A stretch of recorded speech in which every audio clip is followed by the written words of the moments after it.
Okay, so this is a project which just recently went up on the archive, which is joint with Songhao Li, my former student, Alvaro Pelayo, and Tudor Ratiu. And the title of our paper is Tropical Moment Maps for Log Symplectic Manifolds. And I'm very grateful that Victor Gilliman gave a talk about his work with his collaborators yesterday, because much of the work in this paper is inspired directly by a remarkable paper that they put out about a year and a half ago, which was, let's say, the initial case of the structure that I'm going to talk about today. Actually, besides the paper, besides that paper, this work was also inspired by a very nice paper of Arlo Kane, in which he introduces a very large family of Poisson structures.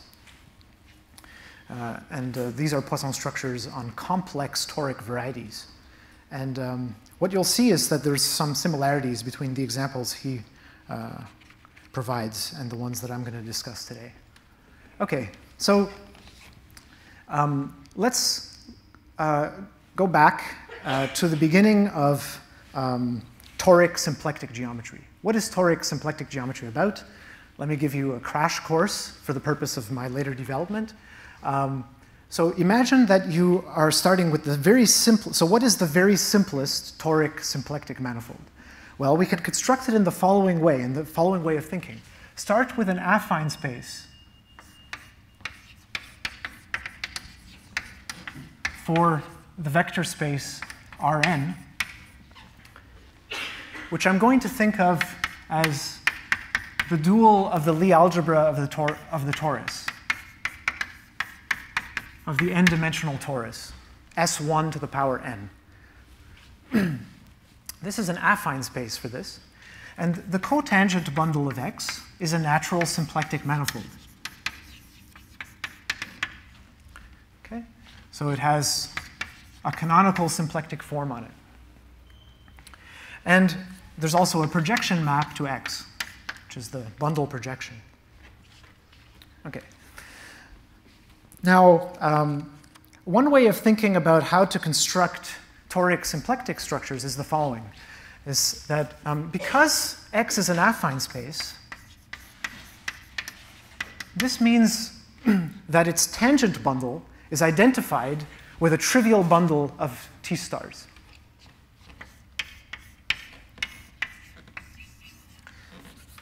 It's isomorphic to X cross T star. Just because T star acts by translation vector fields, and so we get this natural isomorphism. And notice that I could think of C, since it eats a vector and gives me a T star, I could think of it as a one form on X with values in T star. Sorry about that. Okay. Okay, and this isomorphism also induces an isomorphism between the cotangent and X cross T. I won't bother giving it a different name. The cotangent is also trivialized. Okay, and because the cotangent and the tangent are trivialized explicitly, this is just an Rn bundle, and inside that Rn bundle we have a Zn. Okay, and that Zn action, that Zn determines an action by translations on the fibers of this bundle, and it preserves the symplectic form. So we could define a manifold which is T star X mod the Zn,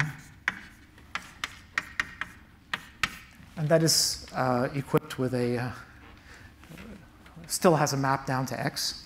And now this is a trivial Tn bundle, trivial Tn principal bundle. And it's symplectic, with a symplectic form. Okay? So this is the kind of grandfather or grandmother of all toric symplectic manifolds. It's a bundle of tori, symplectic bundle of tori over an affine space. Okay?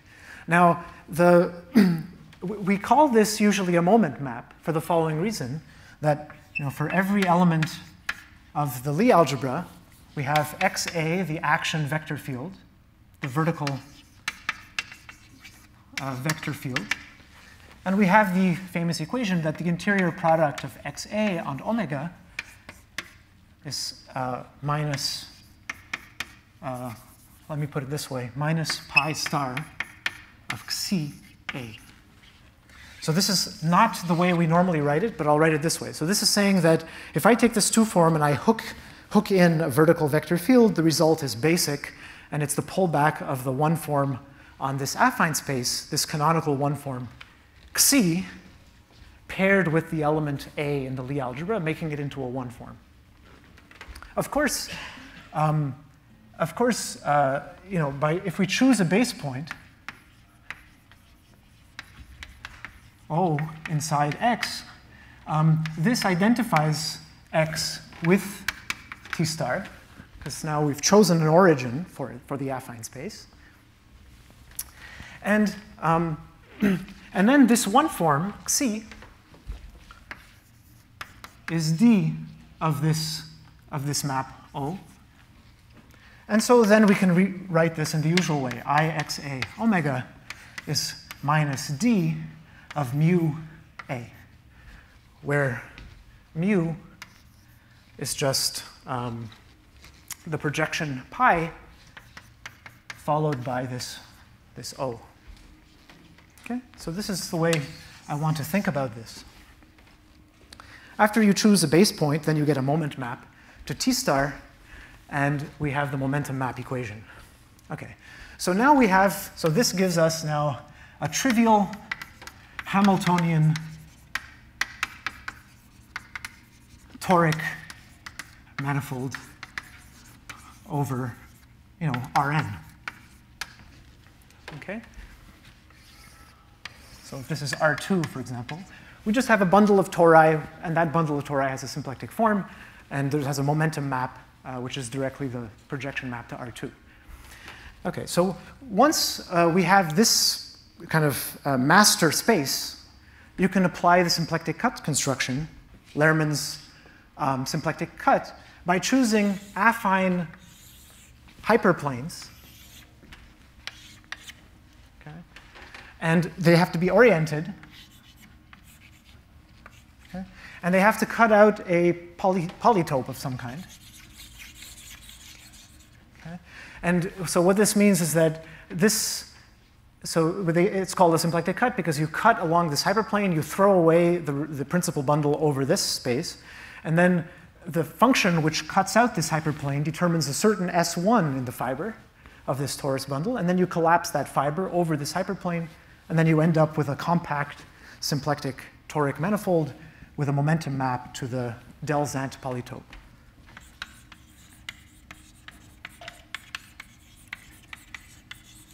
Okay. So I'm not going to go into detail. I'm sure most everyone is familiar with this story. But anyway, the point is that this master space can be cut by certain hyperplanes to get any, and by the del-Zant theorem, you get all symplectic toric manifolds, Hamiltonian symplectic toric manifolds, in this way. So that's the story that I'm trying to generalize here. Okay. So how are we going to generalize this? So I'll tell the story in a slightly different way from the way that Victor said it yesterday. Okay. So we're going to use a generalization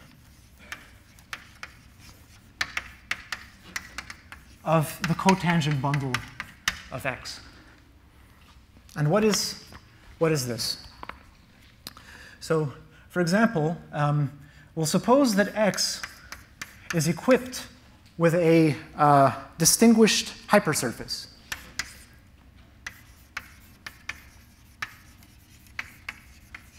Okay. And when we have this hypersurface, we could consider an algebroid, a Lie algebroid, which is Tx minus log d. Okay. This is the generalization of the tangent of X. Then from this, we can form its dual, which sometimes is called T star log d, And oh, I should say that these are the vector fields which are tangent to D. These are the vector fields tangent to D. And they are what Victor called yesterday the B tangent bundle. The reason it was called B is because it was imagined that this hypersurface would be like a boundary of the manifold. And so these would be like boundary preserving vector fields. Here, D is just some hypersurface. So I'm using the algebraic geometry notation, but it's the same thing. So these are vector fields tangent to D, and the dual of this Lie algebroid, then this is the important fact, is Poisson. The total space of this algebroid is always Poisson. Here the total space was symplectic, but here it's Poisson.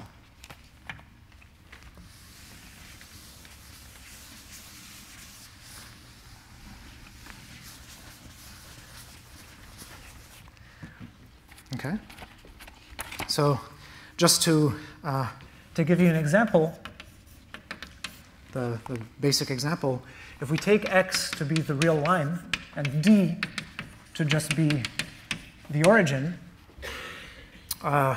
then tx minus log d is generated by the vector field x d by dx.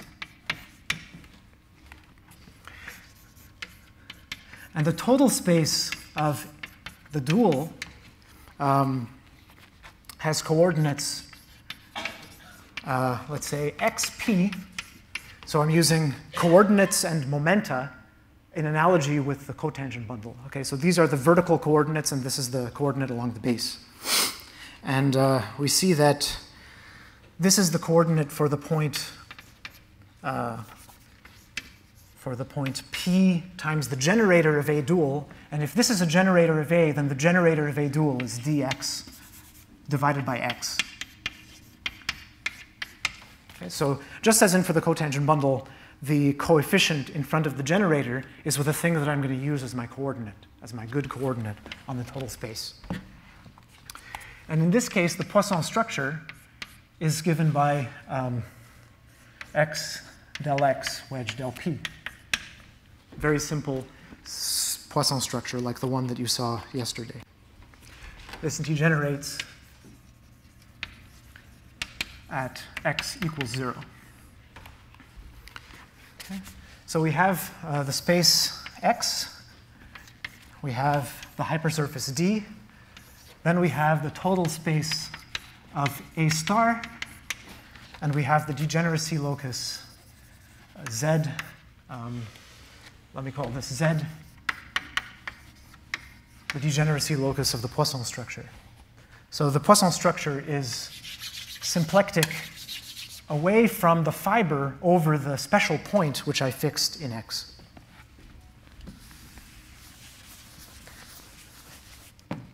Okay.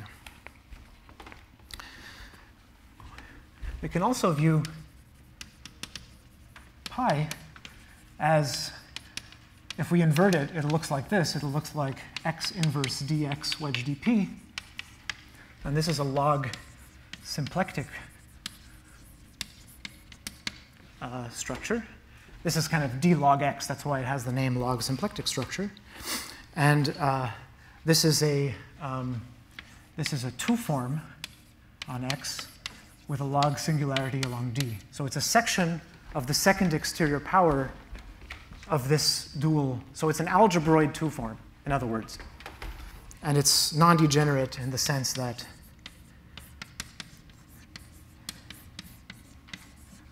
this is an isomorphism to the dual. Okay, so from the point of view of the algebroid, it's just the usual symplectic form, but from the point of view of the tangent bundle, it's a singular symplectic structure. Okay, so what do we do with this thing? Well, we have a Poisson manifold, and it's a bundle over this base space X. What I would like to do is form a bundle of tori. I want to do toric geometry. So I'll do exactly the same as before. I want to mod out by a Zn action, or in this case, a Z action, which acts by translation along the fibers. So I just want to quotient out by a Z action in the vertical direction. So to quotient by a Zn action in the vertical direction, we'll use an extra structure which we need to fix, which is that we need to choose a trivialization of this bundle A.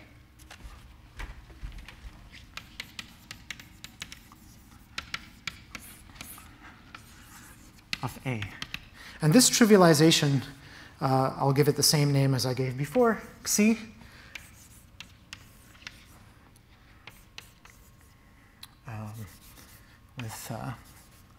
With R cross X. In this case, it was a one-dimensional space. And so when I choose this trivialization, what I'm really doing is I'm picking some generator. Okay? So this is what Xi is giving me. And so that generator is the pre-image of 1, and I'll call that generator 1 over C times X d by dx.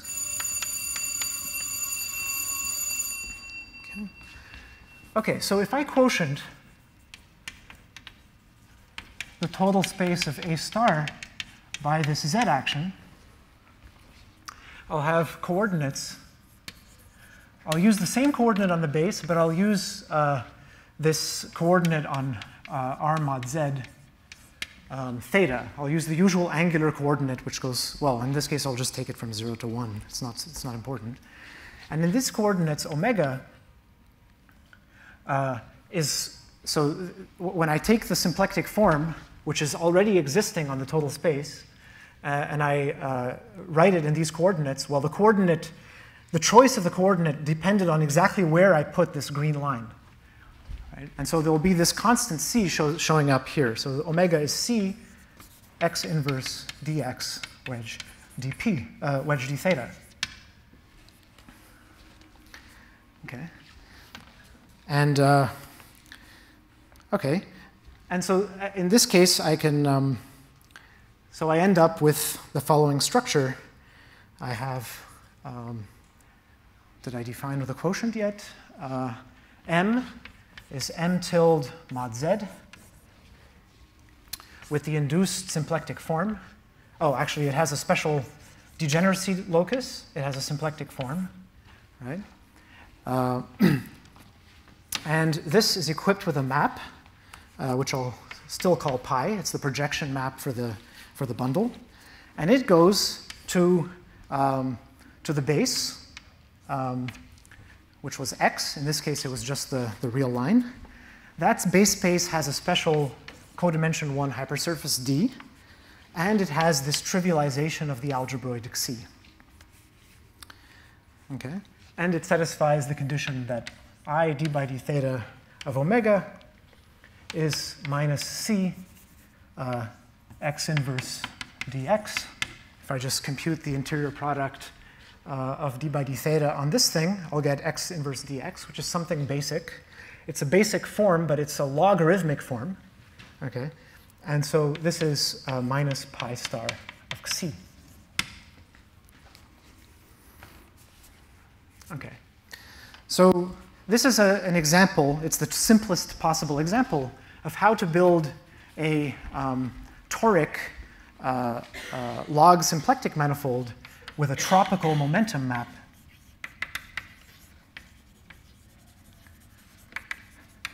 to not an affine space, but to a log affine manifold. And this is an example of a toric Hamiltonian log symplectic. Okay, so the entire paper that we wrote is about these objects, toric Hamiltonian log symplectic manifolds. So these are log symplectic manifolds with a torus that's acting. I'll give the definition in a second. It's equipped with a smooth map to what's called a log affine manifold, which is a manifold equipped with a hypersurface and a trivialization of the logarithmic tangent bundle. Okay, and it has to satisfy this condition. Okay.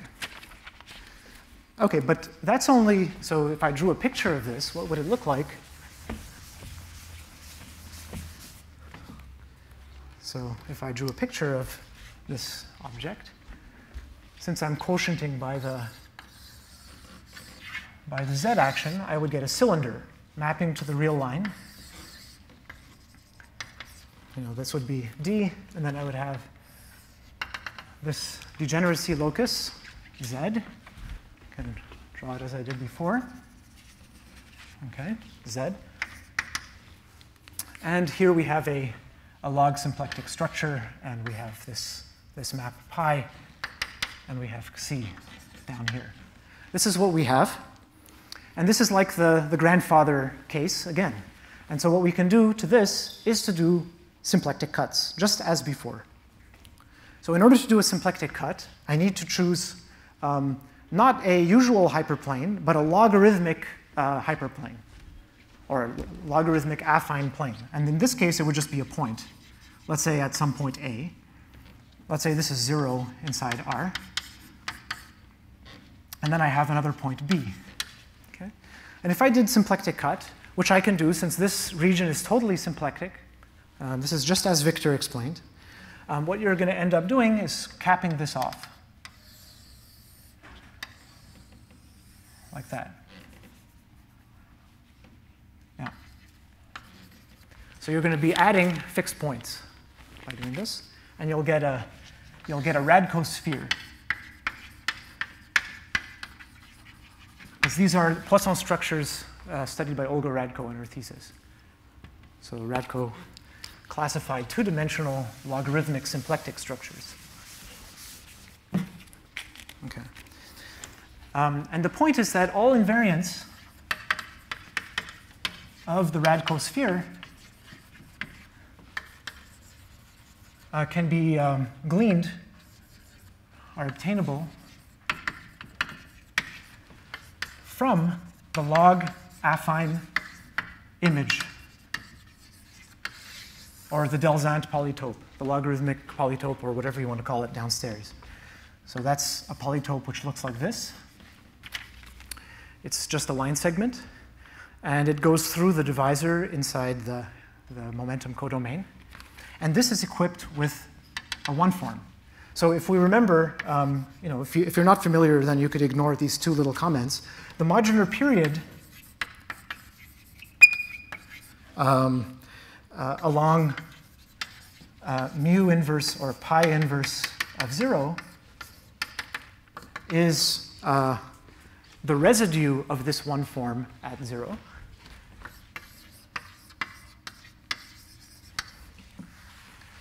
So that's a number, a real number, which is just, so if I draw Xc, what would Xc look like?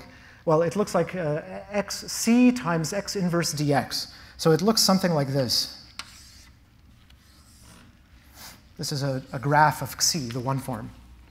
There's a logarithmic singularity at the origin. And it has a residue right there. And since it's a one form, the residue would be a 0 form. It would be a number. So this would be a number. And then the regularized volume is the integral from a to b of Xc. And integrals of singular one forms are not usually defined, but this is a logarithmic singularity, so you have the Cauchy principal value. So it's defined by the Cauchy principal value, PV, the principal value of this integral, which is, if you compute it, is c times the logarithm of minus b over a. So the reason that I went through this example in detail is to just demonstrate that, that as is the usual case in toric geometry, we want to take all of the symplectic geometry upstairs and push it down and see this structure on the base. And in order to see the structure on the base, you need the manifold, which is the codomain, you need the divisor, and you need the very special one form, which establishes the trivialization of the tangent bundle of that divisor. And those pieces of data, oh, and then you need the image as a polytope, okay, a generalized polytope.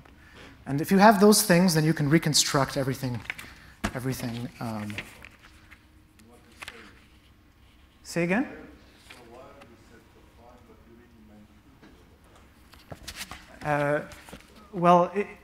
Earlier I was taking really an affine space. It was just an affine space for a vector space. That's right. That's right. You don't need it, but for the straight toric picture, global toric picture, you do. But of course, if you want to consider integrable systems which are not globally toric, then you don't need to trivialize this thing. And in fact, the answer is no, you certainly don't need it, but I want to show you how rich the theory is, even if you make this requirement. Okay, the amount of variability you get is pretty amazing. Okay, so this example is completely taken care of by the work of Gilliman, Miranda, Pires, and Scott, because they considered the case where the degeneracy divisor Z is smooth. So it may be a slightly different way of thinking about it, but it's exactly the same theory that they studied. The way that Jeff drew this picture was that he drew it like this, and he drew the momentum image as being folded over. And we'll see in a moment why it was useful for us to think in this slightly different way. We'll see in a moment. Okay, so the real kind of new aspect of this paper is that we now allow degeneracy divisors which have normal crossing singularities. Should allow Z to have, so this is part 2. Okay, allow Z to have normal crossing singularities, which means that Z is a union of smooth hypersurfaces which locally look like a union of coordinate hyperplanes. So it looks like one hyperplane intersecting another hyperplane, intersecting another hyperplane, and so the singular locus is this union of coordinate axes. But Z itself is this whole union of 3 hyperplanes intersecting in a corner. Okay, and you can do this in any dimension, and this doesn't have to be the dimension. You could have just a smooth, or you could have only 2 in 3 dimensions, etc. That's what a normal crossing divisor is. The nice thing about these normal crossing divisors is that Tx minus log, Tx minus log Z,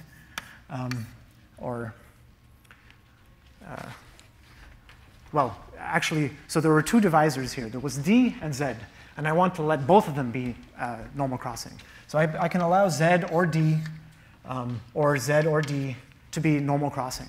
So let me just stick with X and D and M and Z. So this Tx minus log D is a Lie algebroid. Okay, that's the nice thing about normal crossing, is that normal crossing divisors are automatically free divisors. Free divisors are divisors for which this is a locally free module and gives you a Lie algebroid. But a very easy subclass is the normal crossing ones.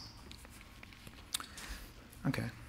And it's generated by, as soon as I write this, you'll understand, it's generated by x1 d by dx1, x2 d by dx2, all the way up to xk d by dxk, and then the rest d by dxk plus 1, all the way up to d by dxn. Okay? So if you have k of these hyperplanes, you need, for these vector fields, which are normal to the hyperplanes, to be killed, but only to be killed at the hyperplane. So that's why you have these monomials in front. And then the rest of them, which are tangent to all of the hyperplanes, they can be allowed to exist. Okay. Okay. So let me explain now what the basic setup is. So the basic definition is the following. So we have a 2n-dimensional manifold with a normal crossing. I'll just write NC there for normal crossing divisor, Z, and a logarithmic symplectic form. So this is, maybe I'll write, this is a log symplectic form, which means in particular that all that it means is that Tm minus log Z it induces an isomorphism to T star log Z. Okay. There's a Tn action on this, which is an effective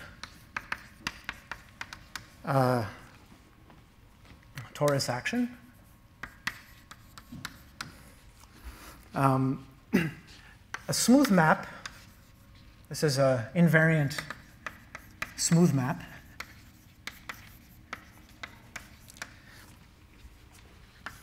to a log affine manifold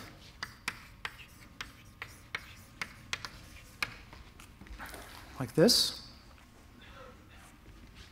which is called the tropical momentum map.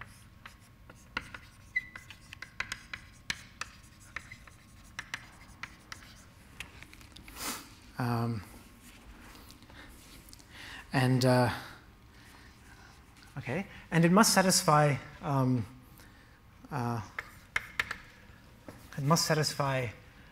that if I take the action vector fields, so let me call the action rho, the action of the torus, and if I hook in those action vector fields into the symplectic form, I'll get a basic one form which is pulled back, which is the pullback. Yes, absolutely. I will define it right away. Yeah. Okay. Yeah, but I just wanted to write this. Sorry? Yeah. Okay. So, and let me just put here the definition of log affine. Let me do it for a normal crossing divisor only. So it's a manifold together with a normal crossing divisor inside it, plus a trivialization log D. Let me write it here, C, to Rn cross X. And i.e., I can think of C as a one form on X, logarithmic along D, with values in, let's say, T star, and it has to be closed. Okay, so let me just say it in a few different ways. This C is taking this algebroid, Tx minus log D, and completely trivializing it, but it's not just trivializing it as a bundle, it's trivializing it as a Lie algebroid, which means that, if I take a basis for Rn and look at what I get here, I'm going to get n commuting vector fields, which give an Rn action on the manifold X. And another way of writing this is to write it as a one form, since it eats a vector field and spits out an Rn. So it's a one form with values in T star. And in order to capture the fact that it's a Lie algebroid trivialization, it has to be closed. So dc is equal to 0.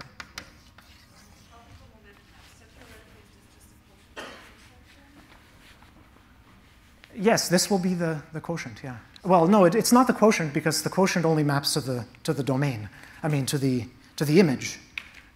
So this is a map to some other space, and it has an image, and the image is the quotient by the Tn action. Okay, so the image is the quotient by... Yeah, I'm going to give you tons of examples, and it will become crystal clear. Can we think of this as asserting that the quotient requires a log defined structure? Yeah, that's correct. That's correct. Absolutely right. You're absolutely right. Yeah. Okay. Now, there's a key thing which I've left out, which is that this all so far is called a toric. This is a toric log symplectic structure. Okay. But I want to say that is Hamiltonian. Okay. When is it Hamiltonian? When this I rho omega component in H1 of M tensor T star is equal to 0. So let me explain that over here.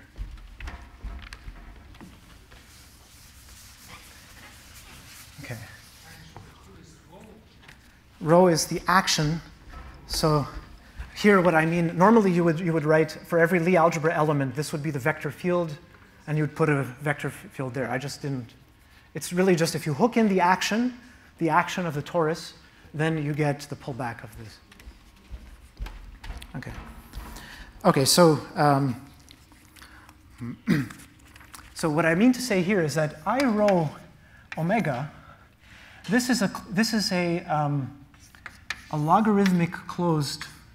It's a logarithmic one form on M, tensored with T star.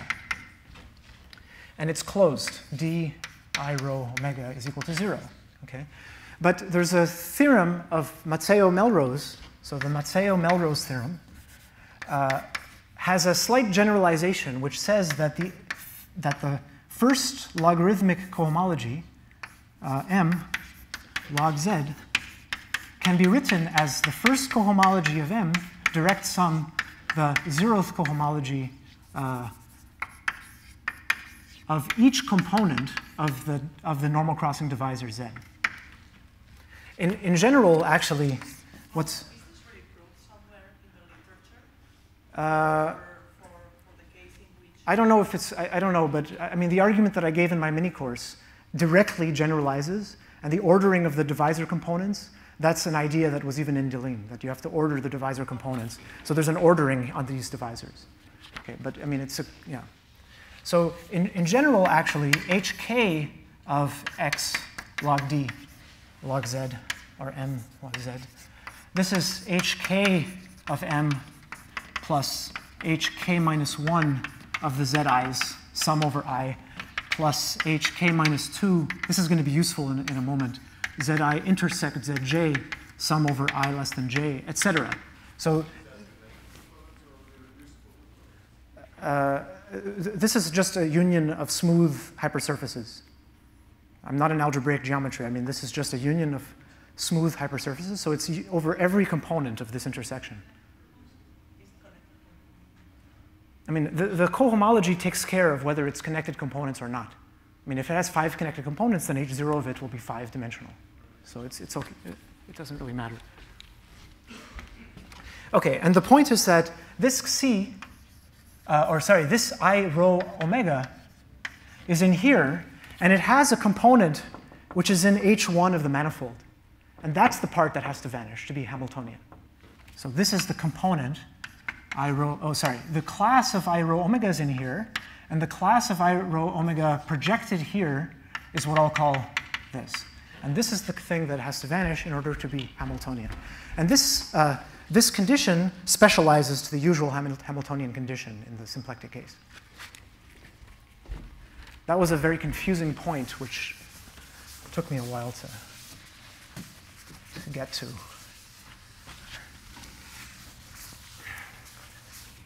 Okay.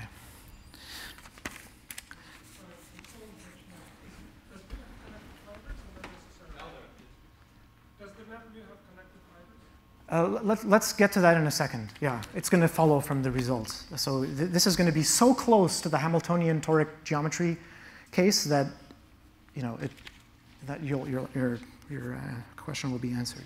Okay, so first let me tell you what the differences are with this definition compared to the usual Hamiltonian case. So this is the definition, and in our paper we go through and carefully prove the classification for these Hamiltonian log toric symplectic manifolds.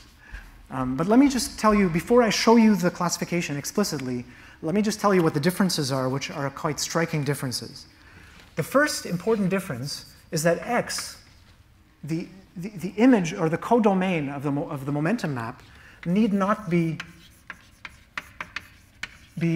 homotopic to a point or homotopic to S1. It has no a priori constraint on its topology. It can be anything. For example, it could be a zoosphere, it could be a genus G surface, it could be pretty much anything. There's no constraint whatsoever that I know of. And still, even imposing the Hamiltonian condition, even Hamiltonian, this is fine. So of course we know, for example, from the Karchan-Lerman paper, we know that if we don't impose Hamiltonian, then this quotient could be much more complicated than just a Delzant polytope. But here, even with the Hamiltonian constraint, we can have non-trivial topology of the image, or the codomain. Okay, the second important difference is that the second cohomology of the base can be non-trivial. So it may be non-trivial. So the symplectic form omega is not unique because of magnetic terms.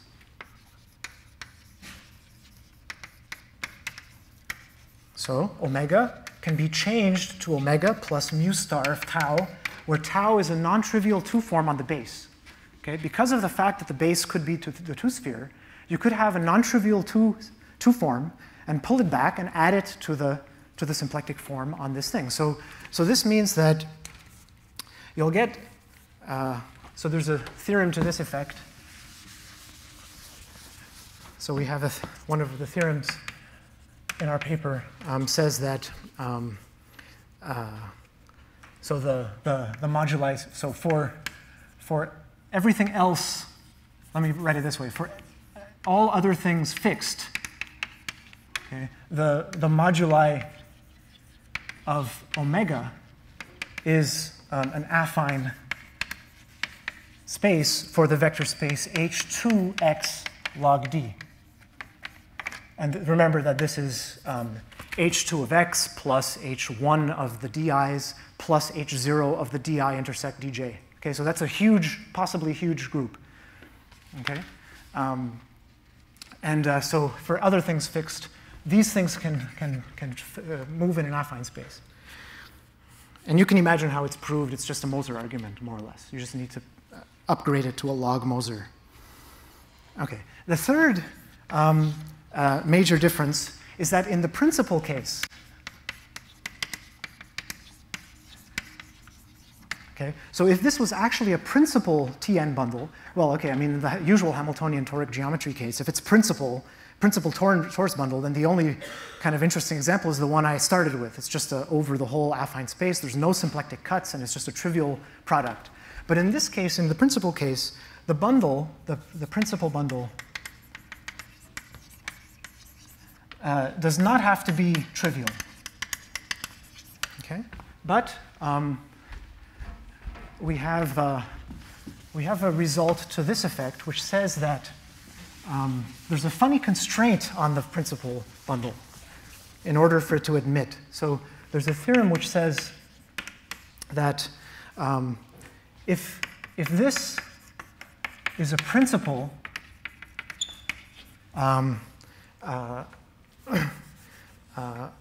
Tn bundle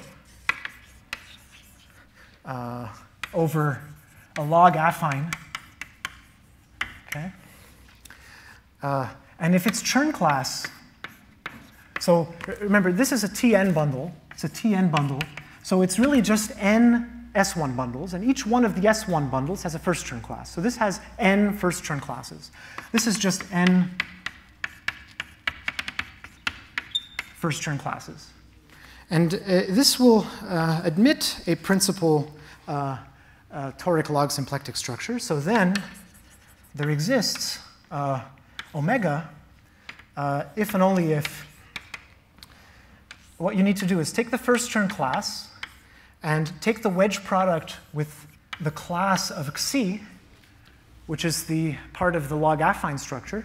Okay, so this is going to be the wedge product of C11 with the first component of Xi, and it's all that. And then you need to take a trace of all this. If you take this trace, this will lie in H3 of x log D. And this has to be equal to 0. This has to be equal to 0. Okay. So there's a bizarre class in third cohomology of the base, logarithmic third cohomology of the base, which has to vanish in order for the principal bundle to admit a log symplectic structure. But note, if you just think about the dimension, so let's say that x was a surface, then of course h3 of x is 0. But then the codimension 1 part of it would be of dimension 2. And h1 of the, would be of dimension 1, and then h2 of it would be 0, and then so on. So it's always quite missing the Matteo-Melrose statement. So for dim x equals 2, this group is 0, is equal to 0. So this means that any principal T2 bundle over a log affine admits. Any one at all admits. Okay. So those are three big differences compared with the Hamiltonian case, I mean with the usual symplectic case. Okay. Okay, but what about the similarities? So we've seen that the base, I'm going to show you tons of examples of these log affine manifolds, which are non-trivial, etc. But it's going to take me just a couple minutes to get there. But which manifold? M. It doesn't have to be orientable. No, none of the manifolds have to be orientable. I actually can't remember whether we needed to assume it for any purpose. I don't think that we put that in. Yeah. I'm coming up to that right away. Your prediction. You like to predict things. It's very good. Okay, so similarity. So what is the similarity with the usual symplectic case? Is that well, we can do symplectic cuts along affine hypersurfaces. So in X, so I'm not going to go into great detail about what it means, but if you think about it, this is going to be a hypersurface in the log affine base. And remember that this log affine base has a trivialization of its log tangent bundle with a vector space. So the vector space is acting by vector fields. And there has to be a hyperplane in that vector space which preserves this hypersurface. So this has to be, it's kind of like saying that a hyperplane is defined by the fact that it's invariant under translations under a codimension 1 subgroup. And that's the definition you use for this in X. Okay, so this means that we get polytopes, delta, sitting inside X. And we can do the symplectic cuts. And then we have the theorem. So I'll state our theorem in the following way. So one way of saying the theorem is that equivariant isomorphism classes of these things, M, Z, omega, mapping by mu to X, D, Xi, are determined up to the magnetic H2 by equivalence classes of log affine polytope and the Chern classes in H2 of the polytope tensor T. So we have n Chern classes. Okay, but this is not quite getting to, because I haven't imposed the Hamiltonian condition yet. So if we have Hamiltonian, so if X is compact, if M is compact and omega is Hamiltonian, well, and the torus action in omega is Hamiltonian, then this tells us that delta is a convex log affine polytope in what we call a tropical welded space. Okay, so I'm sorry for the bizarre terminology. It was borrowed from conformal field theory, where they talk about welding of domains. But let me explain what I mean. So this actually means that it looks a lot like the usual symplectic case, but welded together copies of it. So a tropical welded space, okay, what it looks like is something like this, that you take T star, you take another copy of T star, okay, and you compactify this T star by adding a hyperplane at infinity. You compactify this one by adding another line at infinity, and you add another line at infinity, suppose, and another one, and you also add the corner, suppose. And then you could do this again with some other copy of T star, and so on. And then you weld them together, so there's a simple combinatorial recipe for welding them together. And then what this means is that it has to be a convex Delzant polytope in each one of these pieces.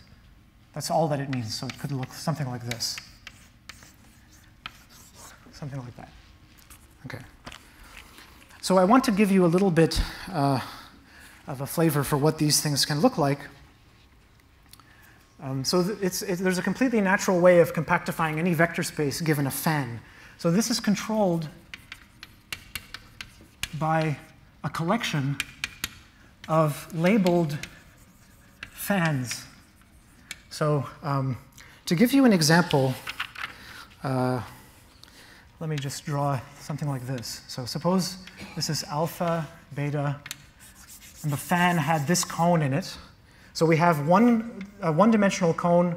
I'm sorry, but for those people who are familiar with fans, you're going to get this a lot more quickly. But imagine that you have 3 one-dimensional cones in your fan, alpha, beta, gamma, and you also have a 2-dimensional cone in the fan, but you don't have this cone and you don't have that cone, suppose. So this is just a general fan, but it's labeled by having actual vectors, alpha and beta and gamma, there. So this fan would correspond to taking R2, okay, and compactifying it in this following way. So this vector compactifies that R2 by adding so actually this is T star, and this is T star as well. So this alpha is a vector in T star, and it acts by translation. In the minus alpha direction at infinity, you add a hyperplane. So this one is corresponding to alpha. In the minus beta direction at infinity, you add a hyperplane. And then at the minus gamma direction at infinity, you add a hyperplane. And the fact that this is filled in means that you allow these two to touch, and you form a corner. But this guy and this guy, they don't necessarily have to touch. I mean, you don't need to compactify in that way. So this produces what's called a tropical domain. Okay. And then, if you have a collection of these fans, which are matched up in the appropriate way, you can glue those domains together. And so let me, with the last, I think I have 3 minutes or so. With the last 3 minutes, let me draw one of these. So I'll give 2 examples. Okay. So one of them is made up from 8 of these regions. And so I'm going to need 8 fans. I'm just trying to give you a flavor so that you know what to look for in the paper. So example number 1 is that I can take 2-dimensional fans, and there are just 8 copies of this guy.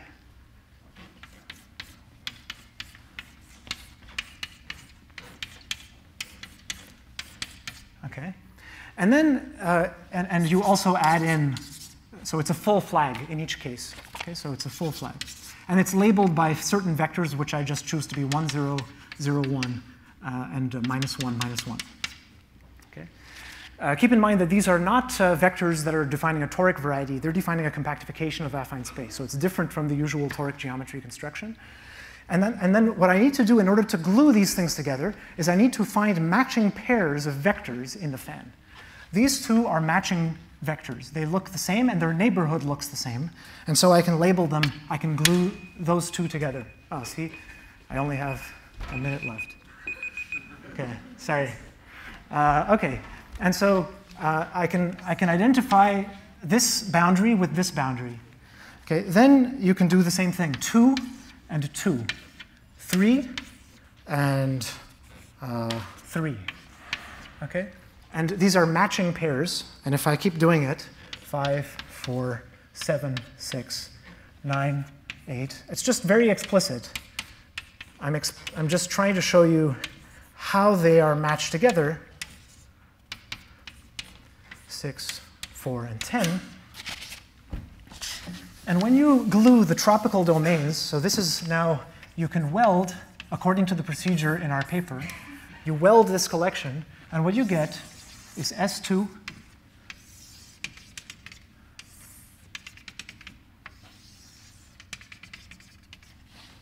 decomposed into 8 regions like this, with an affine structure on every stratum. So it's affine on each stratum, each open stratum. Okay, and so that is a possible codomain for mu. Okay, last example, it'll only take me a minute. It's even simpler than this one, but simpler to draw the fans. Example 2, if I take a hexagonal fan, so 4 of them, okay, and if I glue them like this, A, B, C, oops, sorry, X, Y, Z, you take the X, Y, Zs and map them here, Y, Z, and then let's say 1, 2, 3, and that goes to 1, 2, 3. Exercise, fill in the rest. Don't want to take up more time. So this is going to be a weld of 4 hexagonal regions, hexagonal compactifications of R2. What do you get when you weld these together?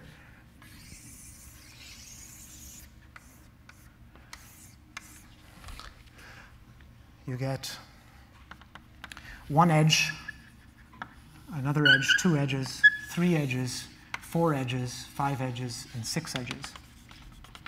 Okay, there are 4 hexagons like this. If you cut along these curves, along with this curve, so it's like doing a slice like this and a slice like that. 2 slices through the 2-hole torus, and you get 4 hexagons. So this is 4 hexagons. Okay, and this is a possible image. And just to the very last thing is I just want to show you one symplectic cut. It turns out that for this example, you can do a symplectic cut along a log affine hyperplane. You can cut along here.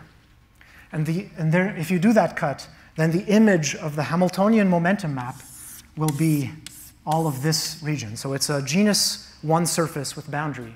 That's very different from a polytope. Normally we just have a compact polytope. Now we have a polytope, but it has genus. Okay. And it turns out that the 4 manifold that you get from this, we computed it, and it's S1 cross the connected sum of S1 cross S2 with itself. And you can't imagine how happy I was to find that a very persistent topologist had computed that the Seiberg-Witten invariants of these are 0. And so this does not admit symplectic structure. But it has a log symplectic structure with a normal crossing degeneration. Thank you for your attention.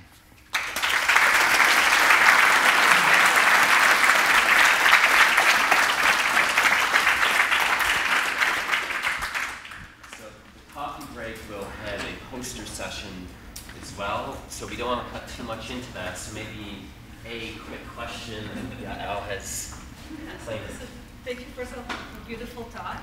So I just want to mention that some of the differences were in fact quite similarities rather than differences with the symplectic case when you allow non-compact symplectic Toric manifold. What you're telling us here is that the geometric quotient by the torus action is a manifold with corners.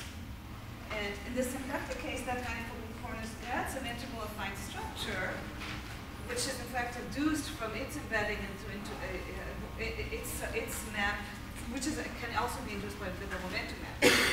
But it can have interesting topology, and H same H2 gives you freedom to make more examples. And what you're telling us is that the quotient space has something which is more interesting, which is this log integral affine structure, Correct, which yeah. allows you to construct all those cool examples, which not only have interesting topology, but are additionally compact. And then I guess your welding is the just local models for what is the induced structure of the quotient. Is that correct? Yep. That's beautiful. You got it right away.